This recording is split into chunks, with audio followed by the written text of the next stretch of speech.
بەناوی خوای گەورە سڵاوتان لێبێت بەڕێزدان لە ڕووماڵی پێیان لە خزمەتتان داین بۆ قسەکردن لەسەر دوایین پێشاتەکان وەشیکردنەوەی جەنگی ئەمریکا و ئیسرائیل دژێران قسە لەسەر ڕاندەکانی ئەم جەنگە دەکەین لە ڕووی کولتوریەوە لە ڕووی ئاینەوە لە ڕووی هەژمونەوە ئایا جەنگە دوایم جەنگە هەژمونی هەرێمایەتی و هەژمونی ناوچەی چ پەیوەندی هەیە بەم جەنگەوە وەسپارەت بە داهاتوو شەڕەکەش بەکوێ دەگا ئایا ئەم شەڕە درێژە دەکێشێ یاخود کۆتایی پێدە یاخود کێ ڕۆڵ دەبینێ لەوەی کە شەڕەکە کۆتایی پێبێنێ ئەم پرسانە لەگەڵ بەڕێز دکتۆر بەهرۆز جاب نووسەر و ئەکادمی قسەی لەسەر دەکەین. کاک دکتۆر بەخێر سوپاسیان بەدەم. زۆر سوپاس دەکەم. ئەگە سەرتا خوێنەوەی بەڕێز بزانم لەسەر ڕاندەکانی ئەم جەنگە هەڵگیرسانی ئەم جەنگە لە ڕووی کولتوریەوە بێ لە ڕووی ئاینەوە بێ لە ڕووی وزەوە بێ ئەمنێت بێ چی لێ دەخوێنیەوە؟ بەڵێ خۆی ئەم شەڕە لە بنەڕەتە شەڕێکی کەلتوریە. ئەمە ئەزانین دوای نووسینی کتێبی پێکدادانی شارستانیەکان لایەن هێنگتنەوە کاتەوە ئەم شەڕە دەستی پێکرد لەسەر لە زۆر ناوچە لە وەکو ئەفغانستان وەکو سۆمال وەکو ئێرە لە ئەوروپا لە هەندێک شوێن بە تایبەتی ئەمریکای باشوور ئامانجی ئەو نووسینە ئەوە بوو کە ئەمریکا ئەتوانێت کۆنتترۆلی جیهان بکات لە ڕێگەی کۆنتترۆلی کەلتورەکانەوە واتە بۆ زاڵبوونی کەلتوری غەربیە ڕۆژ ئاوایی بە تایبەت ئەمریکی و لەسەر ئەو بنەمایە کۆمەڵێ شەڕ هەڵگیرسان لەوانەیە ئەم شەڕێ ئێستاە. ئێستا ئێمە کە ئەتوانین بەراوردی دۆخی ئێران و ئەمریکا بە لەسەر بنەمای کەلتوری ئەتوانین بەراوردیکەین نەک تەنها لەسەر بنەمای توانای هێزی عسکەری و ئەمانە. ئەم شەڕە ئەمریکا نایەوێت طبعاً ئەوەی کە ئاشکرایە ئامانجی ئاشکراکان لەلایەن ئەمریکاوە ئاشکرا کراون بە تایبەتی لەلایەن سەرۆک ترامپەوە ئەوەیە لە ناوبردنی پرۆژەی یان بەرنامەی ئەتۆمیە، دووهەم لە ناوبردنی بەرنامەی موشکی درێژ هاوێژی ئێرانیە، یعنی چەندین دانیشتنیان کرد، چەندین گفتوگۆ و دیالۆگ لەسەر ئەو مەسەلەیە، بەڵام نەگەیشتنە ئەنجام. بەڵام وا دیارە ئەمە کۆتا ئامانج نییە بۆ ئەمریکا، چونکە ڕوونە کە ئامانجەکانیان زیادەکە یان ئەگۆڕێت یان بە شێوەیەک لە شێوەکان یان لەگەڵ شەڕە کۆنەکەی ساڵی پار ئەوەی ساڵی مانگی حوزەیرانی ساڵی پار ئەوە بوو کە کاتی خۆی ئەمریکا بەڕوونی لە سەرزاری سەرۆکەکەی وتی ئێمە هەموو بەرنامەی ئەتۆمی ئێرانمان لە ناو برد و تەنانەت وتی من بەچاوی خۆمەوە دەمبینی، یعنی ئیتر شتەکە کۆتایی بۆت. بەڵام ئێستا جارێکی تر گفتوگۆیان لەسەر کرد، جارێکی تر شەڕی دووەمیش دوای سێ مانگ لە مانگی 28 شوباتەوە ئەم شەڕ نوێ دەستی پێکرد. واتە ئامانجی دیکە هەیە لە پشتی ئەم شەڕەوە. طبعاً ئامانجی دیکەیان کە باسییان کردیان ڕووخانی ڕژێمە، بەڵام وا دیارە ئەم ئامانجانە تەکتیکین، یعنی ئامانجی استراتیژی نییە، چونکە وەک بژاردە باسی بۆ نمونە مەسەلەی کورد، مەسەلەی لێدانی نەوتی ئێران، ئەوەی دوورگەی خاڕک بوون ئەوە، ینی بە شوەیەکی سیاسیانە مامەڵی لەگەڵا ئەکەن دوور لە تۆ کە هانی گەلێک ئەدەی وەکو گەلی کورد بۆ بێتە ناو شەڕەکەەوە بەبێ هیچ ڕوونکردنەوەیەک یان بەبێ هیچ زەمانەتێک یان یعنی تەنها کورد وەک شەڕکەر بەکاربێنی لە شەڕ. ئەمەکەی ئامانجی شەڕە، ئەمە ئامانجی شەڕی گەورە نییە بە تایبەت بۆ زلهێزێک وەکو ئەمریکا. لەگەڵ هەندی ئامانجی دیکەیان باس کرد، ئەوە نییە کە ئامانجی سەرەکی شەڕ. ئامانجی سەرەکی چۆکدادان بە وڵاتانی خاوەن کەلتوری بتە و ئەو ئامانجە سەرەکی بەڵێ ئامانجە سەرەکی ئێران لەوانەیە کە هەستاوە و هەروەها سینیش ڕەنگە سینیش ئامانجی شاراوە بێت لەم شەڕەدا، بەڵام وا دیارە سین زۆر وریایە لە بەزەکە بۆ ئاڕکە پێت بە جگە لە ئامانجاشکراکەم باس ئامانجی کولتوری ینی ئامانجەکە چییە؟ ئەو هەم بۆ ئێران هەم بۆ چینیش ئەمریکا شەڕی عەقڵە. ئەمڕۆ بە گوێرەی ئەدەبیاتی زانستی لە گۆڤار زانستیەکانی بە تایبەت ئەمریکی کە ئەبینی با بڵێن فۆکەسە خەنە سەر کۆنتڕۆڵکردنی عەقڵ لە دنیایان کڕینی عەقڵە، نەهێشتنی عەقڵ لە شوێنێکی دیکە تەنها لە ئەمریکا بێت. ئەوە سیاسەتی ئێستا استراتیژی ئەمریکایە. لەبەر ئەوە نابێ وڵاتی دیکە وڵاتی دیکە خاوەن عەقڵێکی با بڵێن باشتر هەبێت، بە تایبەتی کە ئێستا طبعا عەقڵ لە وڵاتانە هەیە کە خاوەن کەلتورن، خاوەن شارستانی کۆنن، مرج نییە وەسیلەکەی هەبێت شێوازەکەی هەبێت لە وڵات، بەڵام عەقڵەکە هەیە، عەقڵەکە شاراوەیە کامنە لە خودی گەلەکەیە لە ناکاوە دەرەکەوێ. ئێستا ئێران ئەو نیشانەیەی تایە کە وڵاتێکی ئابڵوقەدراو یعنی لە هەموو لایەکەوە ئابڵوقەی لەسرە و لەگەڵ ئەوەیشا ئیمکانیاتی گەورەی هەیە لە ڕووی دروستکردنی چەکی سەربازی بە تایبەت چەکی استراتیجی وەکو موشک، وەکو درۆن، وەکو لەگەڵ بەرنامەی ئەتۆمی کە ترسی ئەوەی لە ئەمریکا نیشتووە کە ڕەنگە دوای پیتاندنی یۆرانیۆم تا ڕادەیە کە ئێران بتوانێت بۆمبی ئەتۆمی دروست کات. هەرچەندە ئێران خۆی ئاشکرای کردووە بە فتوای ڕەسمیش لە سەرکردەی باڵای ئێران کە ئەوان هیچ نیازی دروستکردنی بۆمبی ئەتۆمیان نییە، نایشیکەن، بە حرامیشیان کردبوو. بەڵام ئەمریکا گومانی ئەوەی هەیە کە ئەمریکا طبعاً خۆی ئەگەر بڵێن ئێمە دائیمەن شتێک هەیە کە هەیە بارودۆخەکە، بەڵام کەی ئەتەقێتەوە، چۆن ئەتەقێتەوە، بەچی هۆکارێک، هەڵبەتە هۆکارێکی بچووک، ئەمە پێڵێن لیمیتینگ فاکتەر، یعنی ئەو هۆکارەی کە ئەبێتە حاڵەتێکی یەکلاکەرەوە بۆ دروستبوونی ڕووداوێک، هەرچەندە بچووکیش بێت، هەرچەندە بچوو، بەڵام هەموو شێک ئامادەیە بۆ ئەو حاڵەتەیە. بۆ نمونە ئێستا ئەوەی دیارەوە، ئەوەی ڕوونەوە، ئەوەی شیکەرەوە سیاسیەکان باسی لێوە ئەگەن زۆر ئەڵێن هۆکاری سەرەکی هاندانی ترامپ بۆ دەستپێکردنەوە ئێشەڕە نیتانیاهۆیە. ئەو لە ترامپێناوەتە ناو شەڕەکە؟ بەڵێ نیتانیاهەیە و ئەمە لە سەرزاری هەندێ سیناتۆری ئەمریکیەوە باسکرا، نەک بڵێ یعنی شیکەرەوە سیناتۆری ئەمریکا ناو سنتەری یان مەڵبەندی بڕیاری ئەمریکایە باس لە نیتانیاهۆ ئەکەن کە ئەمە سیاسەتی نیتانیاهۆ. ئێستا نیتانیاهۆ پێی خۆشە بە گوێرەی هەندێک راپۆرتی نێودەوڵەتی کە ئەم شەڕە بەردەوام بێت، چونکە ئیسرائیل خۆی وڵاتێکی بچکۆلەیە دروستکراوە، بەڵێ دروستکراوە، ئەو تەنها بەتەنها خۆی ناتوانێت شەڕکە و ناتوانش بەردەوام بێت وەکو دەوڵەت، ئللا ئەبێ زیلهێزێک پشتیوانی دەکاتەوە. ئەمریکا ئێستا ئەتوانێت بڵێ ئیسرائیل ویلایەتێکی ئەمریکی، بەڵام وەکو ئیسرائیل خودی ئیسرائیل خۆی حەزەکە زیاتر زیان بە ئێران بگەێنێ. ئەمریکا نە، ئەمریکا وڵاتێکی زیلهێزە، استراتیجی خۆی هەیە، بەڵام توش بووە لەم شەڕەیە. توش بووە؟ بەڵێ توش بوو. بەڵێ بڵێن جیاوازە استراتیجیەکەیان ئێستا نەتەنیاهو دەیەوێت بە تەواوەتی ئێران وێران بێ، بەس ئەمریکا دەیەوێت لاواز بێ، ئەوێ دابەشی کاوێ بیڕوخێنێ، ئەوێ وڵاتێکی گەورە و طبعاً ئەوان بۆ هەر وڵاتێکی ئیسلامی یان عەرەبی لەم ناوچەیە کە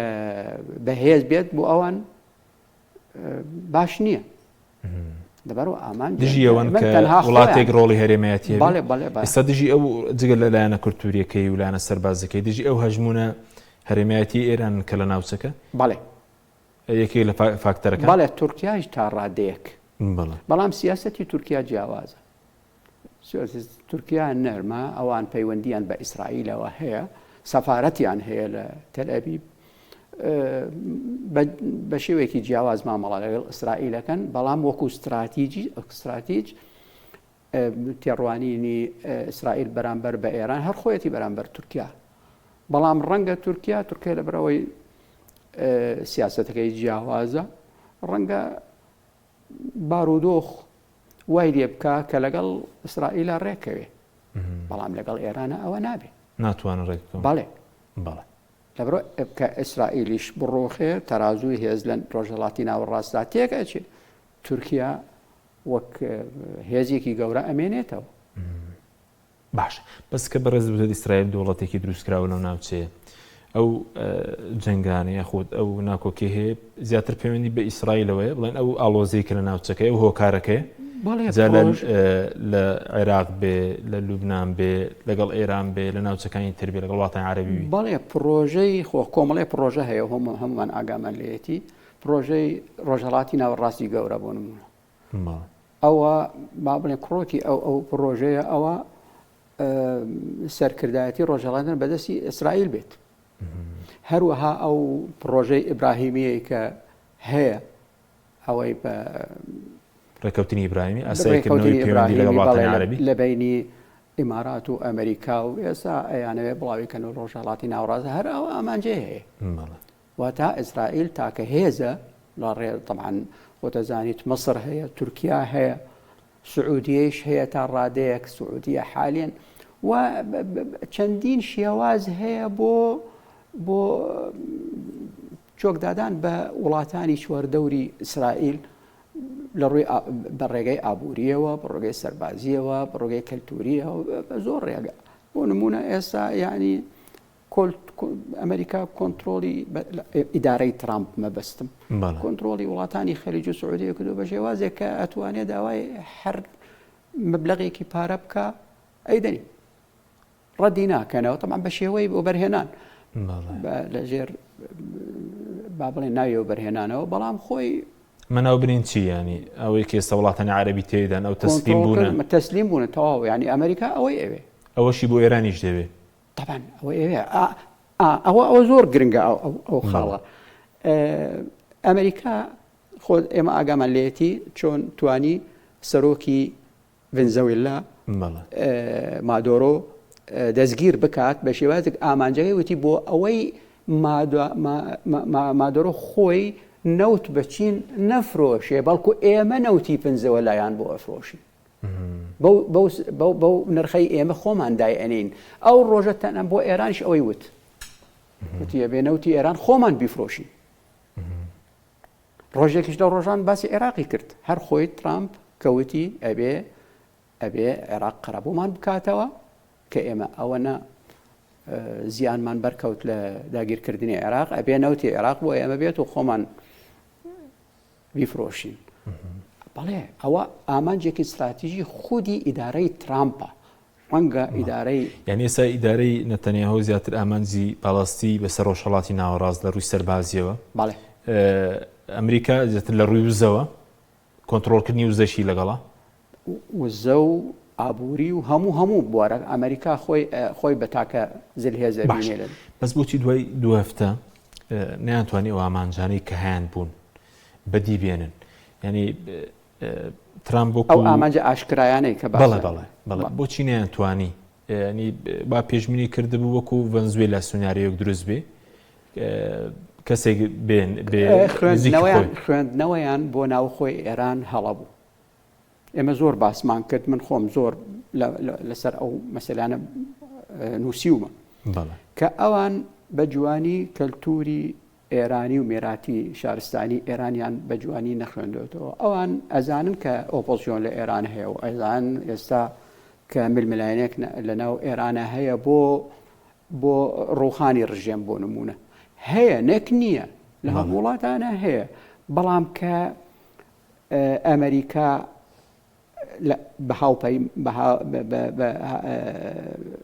یارمەتی ئیسرائیلیان هەردووکیان پێکەوە هێرش بکەنە سەر ئێران و داوا لە گەری ئێران بکە کە پاداشتیان بکەن لەسەرەوە بچین بەدەستی خۆیان ڕژێمی ئێرانیان بۆ بڕۆخێنن ئەوە لۆژیکی نییە ئەو قسێ بەتایبەت لە گەلێک وەکو گەلی ئێران کە خاوەن شارستانی 4,000 ساڵە و زۆر با بڵێن ئەتیداری بەخۆیەوە هەیە کبریایی تایبەتی خۆی هەیە گەلی ئێران جیاوازە لە وڵاتانی تر لەبەر ئەو خوێندنەوەیە بۆ ئەو حاڵە ئێستا مثل بژاردەی کوردیان بەکە لەوش تقریبا شکستیان هێناوە ئێستا بژاردەی ڕەنگە بژاردەی سووریایشیان هەیە ئایا ئەم سەرۆکی زۆر بەڕێگەی سەرۆک عەشیرەتەکان بتوانێت کۆتایی بە حیزبوڵای لوبنانی بکات یان بتوانێت ناوچەی جەزیرەی عێراقی داگیر بکات ئەوڵانش هەیە بەڵێ ئەمە بژاردەیە دیارە ڕوونە ئاماژەکانی دیارە کە ئەنبار و سەلاحەدینە تورکیاش چاوی لە مووسڵە مووسڵ و کەرکووکە هەر لەم ئاڵۆزیانەدا هەر پێشتر چەندین جار بەڵێ ناوی چییە ئەردۆغان باسی کرد بەڵێ بە حەلەبیشەوە بە حەلەبی سووریایشەوە باشە بەس ئێستا ینی بڵێن فاکتەری حیزبوڵاش هەیە کاریگەری هەیە لەسەر ئەم شەڕە ئێستا کە پێشتر خەڵک وا پێشبینی دەکرد لە ناوچوو بێ بەس ئێستا بڵێن هێرشی هەیە بۆ سەر ئیسرائیل هێرشی موشکی حیزبوڵڵا هەیە کێشەکە حیزبوڵڵا وای لێ هاتووە دەرچووە لە مەسلەی حیزبەوە بووەتە با بڵێن پێکهاتێکی گەلی لوبنانە پێکهاتەی شیعە مەبەستم یانی سا ئەمریکا یان ئیسرائیل مەبەستم شەڕ لەگەڵ حیزبوڵڵای لوبنانی ناکات شەڕ لەگەڵ شیعەی لوبنانەکە وای لێ هاتووە بۆتە شەڕکردن لەگەڵ حیزبوڵڵا وەکو شەڕکردن لەگەڵ شیعە وای لێ هاتووە ئەو تێکەڵاوبوونە هەیە ئەو تێکەڵاوبوونە هەیە لە لوبنانە ئێستا لەبەرەوە ئاسان نییە چۆن کۆتە بەتابەت وڵاتێکە کە ئیسرائیل تەنها خۆی بێت ناتوانێت بەڵام ئێران جیاواز باش بەس ڕۆڵی چییە ئێستا کاریگەری لەسەر شەڕەکە وا خوێندنەوەی بۆ دەکرا پێش حیزبوڵڵا لە ناوچوو بێ پێشتر ئەو خوێندنەوانە دەکرا دوایەوەی کە سەرکردەکانیان تیرۆکرا بە ئاسانی ناتوانێت بەرێک بکاتەوە لە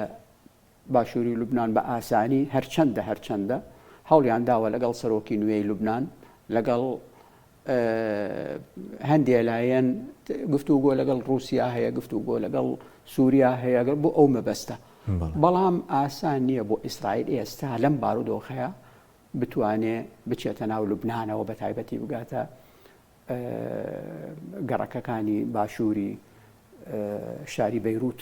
ئاسان نییە بۆی چونکە من باسم کردەوە پێشەر هەم ئەوێ هەم ئێران وەکو شاری زەردەواڵەیە یعنی کە پەلامارێ تر ئەچێتە گشتەوە ناتوانیت واجان ناتوان چارەسەریکەی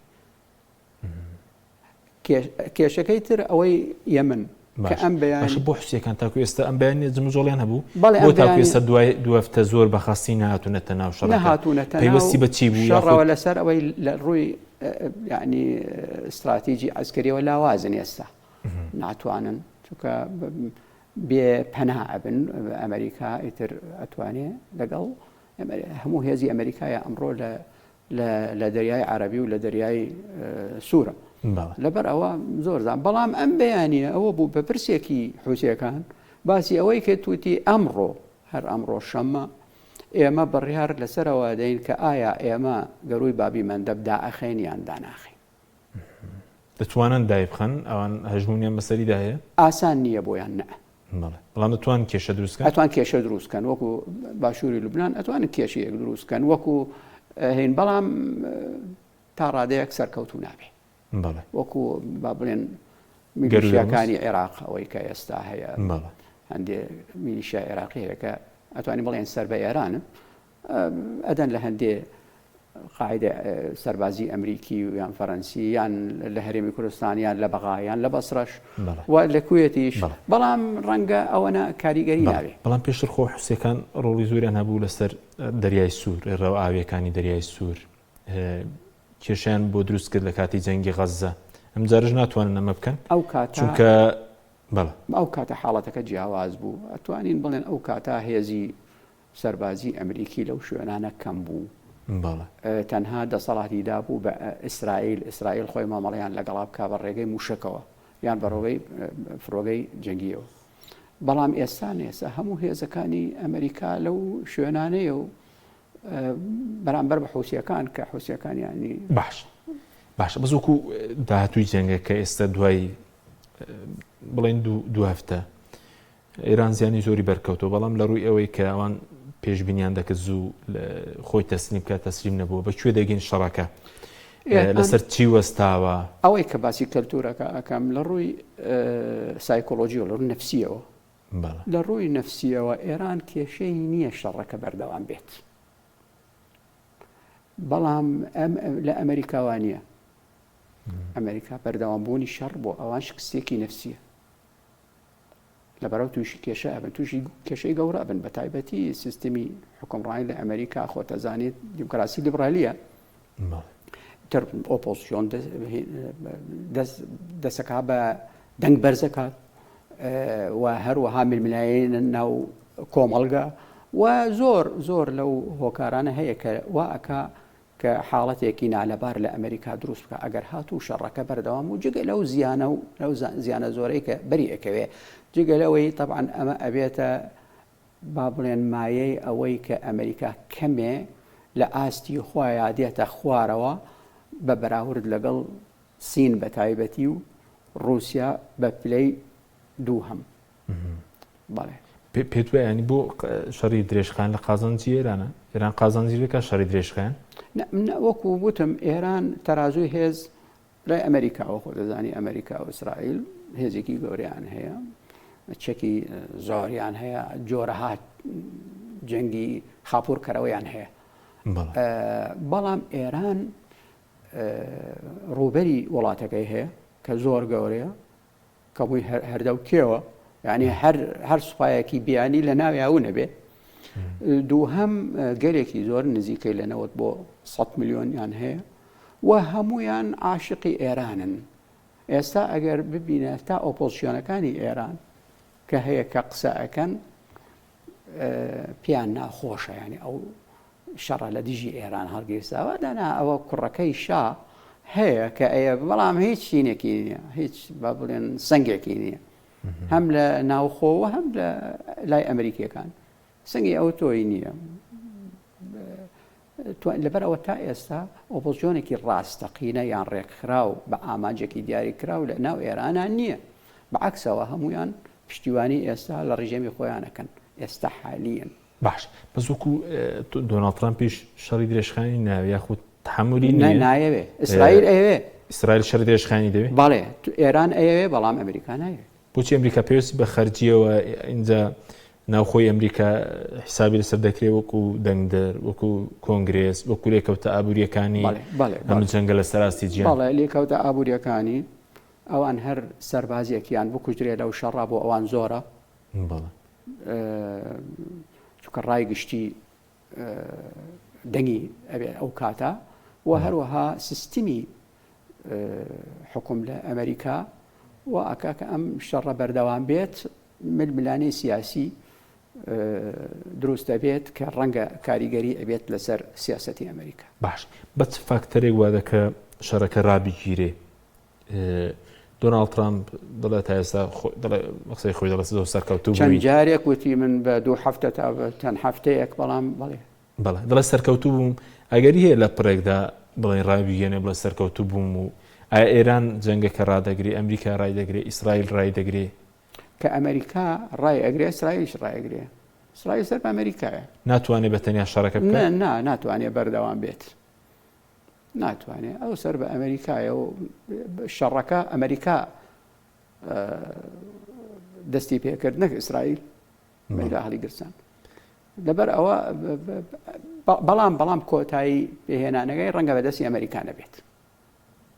طبعا وەکوتم ئیسرائیل حەزەکە شەڕەکە بەردەوام بێت بەڵام کۆتاییەنە بە شەڕەکە بەدەستی ئیسرائیل نییە بەڵام ڕەنگە بەدەستی ئێران بێت چۆن بەدەستی ئێران بێت کۆتایی شەڕەکە ئێران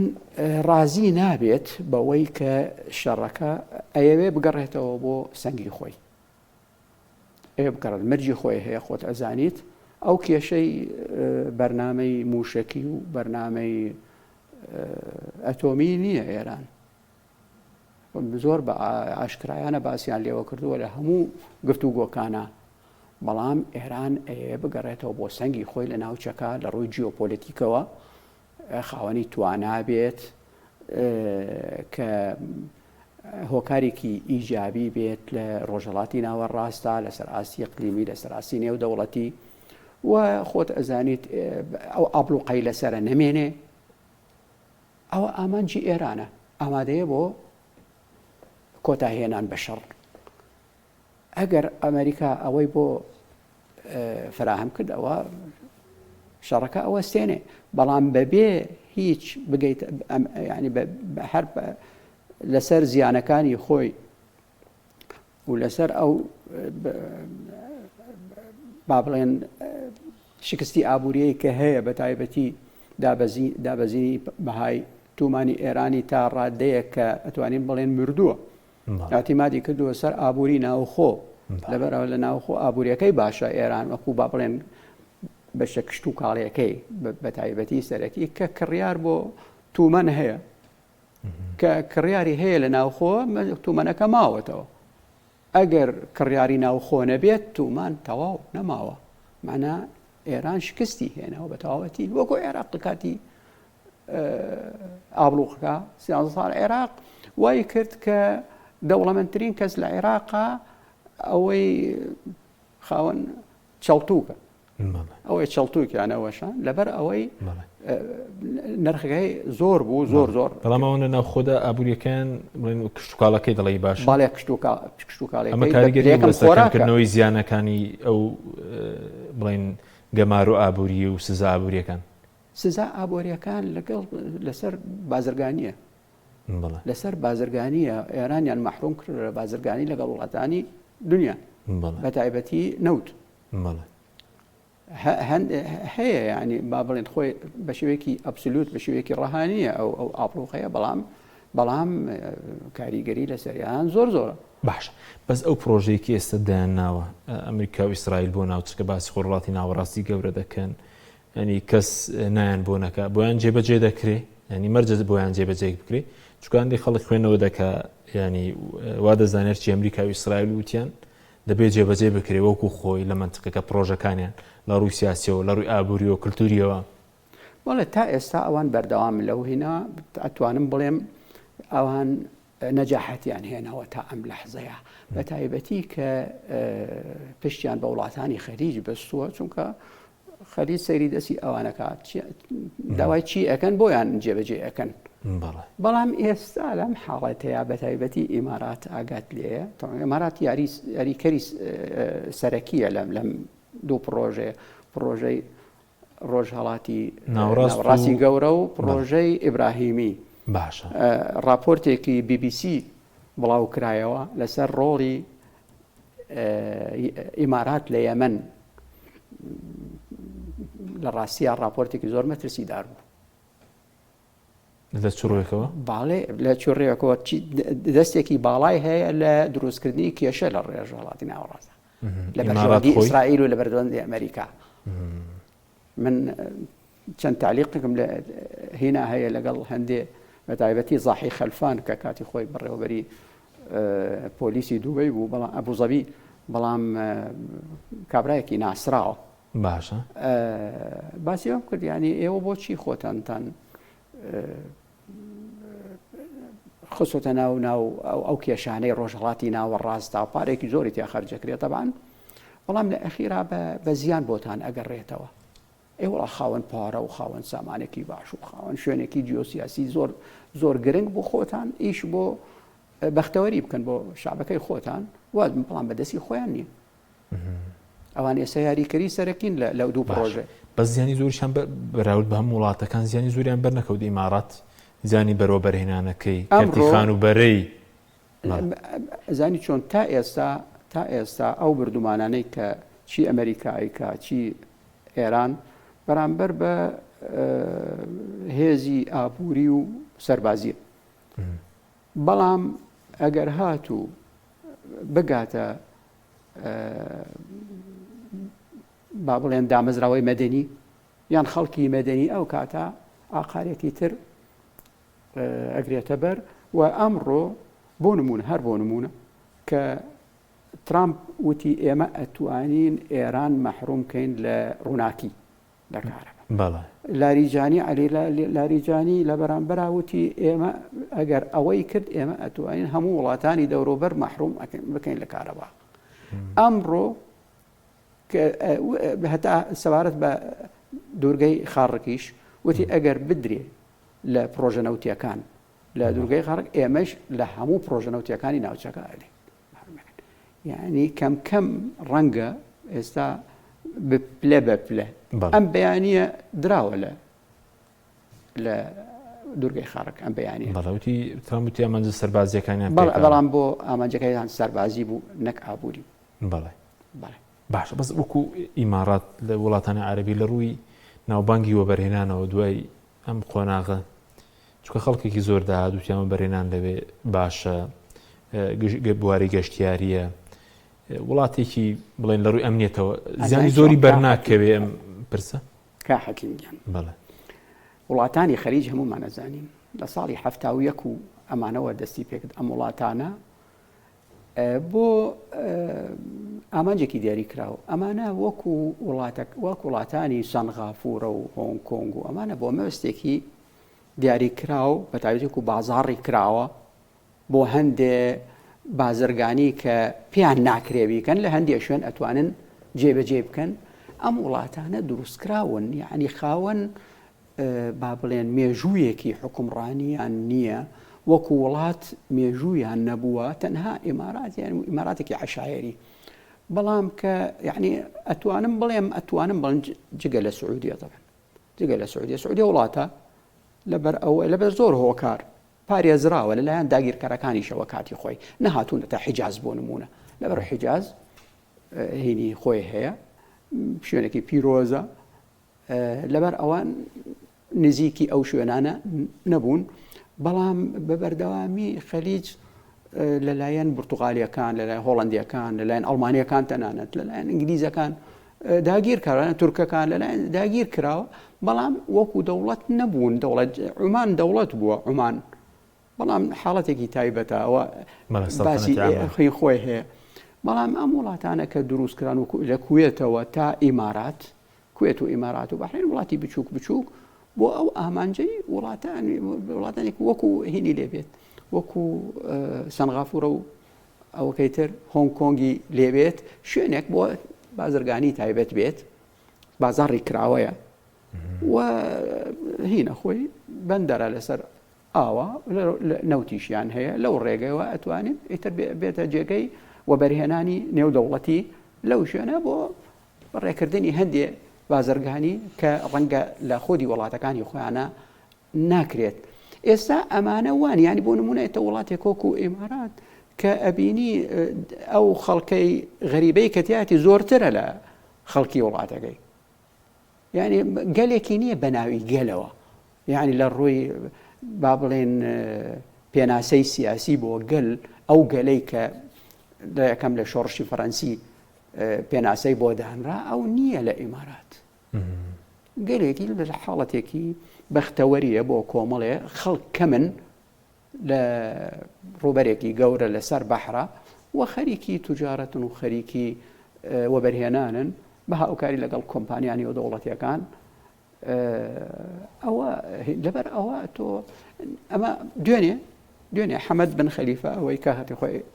ئەمیری قەتەر بوو باسی ئەوە کە ئەڵێ ئێمە هاوپەیمانیەتێکی ناتۆیەکی خەلیجی دروستکەین بۆچی ناتۆیەکی خەلیجی دروستکەین توانی چی بکەیت ناتوانانی بکەن ناتوانێت تۆ دروست کراویت وەکو ئیسرائیل وەکو ئیسرائیل ئەمە وڵاتانە وڵاتی یعنی نەک وڵاتێکی خاوەن با بڵێن خاوەن وجودێکی بەردەوامیان خاوەن وجودێکی مێژوویی بێت نە وڵاتانێکە دێت و ئەڕوات لەبەر باش بەسکەی پێ بە ڕۆژهەڵاتی ناوەڕاست ئارامی بەخۆیە دەبینێ تا ئیسرائیل بڵێن لەوێ هەبێ هەر ئاڵۆزی دەبێ شەڕ دەبێت کە بەڕێزوتت وڵاتێکی دروست کراوە نە ئارامی دەبێت ئیسرائیل لە ناوچەیەکە چواردەورەکەی هەمووی دوژمنە ئەوێ یان ناوێت تەطبیع بکرێت ئاساییکردنەوەی بارودۆخ لەگەڵ مصر لەگەڵ ئەردەن لەگەڵ سعودی لەگەڵ کێبی کە بەڵام لە ئەخیر لەسەر ئاستی خەڵک گەل دژمنن گەلی مصری دژمنی ئیسرائیل با هزار سەفارەتیشی هەبێت لە قایرە وەخوا ڕووداوەکان ئەیسەڵمێنن وێنوانە لە هەموو چواردەورەکەی من شوێنێک بەدەر ناکەم لەو هینان وەکو خەڵک وەکو دوژمنی لەبەرەوە ئیسرائیل طبعا ترسی لێ نەشتووە لەم گەلانە بدە ئەوێ حاڵەتێک بێت کە ئەوانە بە هیچ شێوەیەک نتوانن دەم بکەنەوە تەنها خۆی بێت ئەمە تا چەند بۆی بەردەوام بێت بەچی هێزێک تاکەی شەڕ بکات ئیسرائیل لە حاڵەتی شەڕایە لە 48ەوە تا ئەمڕۆ وڵاتێکی زۆر بچکۆلێ یعنی لەسەر خەریتە وەکو بەحرین وەمانە دیار نییە بەڵێ بازکە ئێران نزیکەی 80 ئەوەندەی ئیسرائیل بێ بەڵێ ئێران دەوڵەتێکی گەورەیە خاوەن مێژوویەکی دوور درێژ خاوەن کەلتورێکی دوور درێژ یعنی هەموو مواسەفاتێکی هەیە کە دەوڵەتێکی ئەوڵەی ئەگزیستنت ڕاسخ بەردەوام باشە بەس ئیسرائیل ئێستا و جەنگی غەزە شێرتاو نەکردووە پێشتر بەڕێز نووسینێکت دانابوو باسەو کردبووە بجەنگە جەنگی ئیرادەیە ئەوەی حەماس کردی ئێستا هەر تاو نەبووە ئەم جەنگەش بەڵێ ئەوە من مەبەستمە ئەوەی حەماس جەنگی ئیرادە بوو بێگومان جەنگی بەرامبەر بە ئیسرائیل ئەمن هەمە لەبەر ئەوەی کە ئێستا گەر بەراوردیکەین لەم حاڵەتەی ئێستا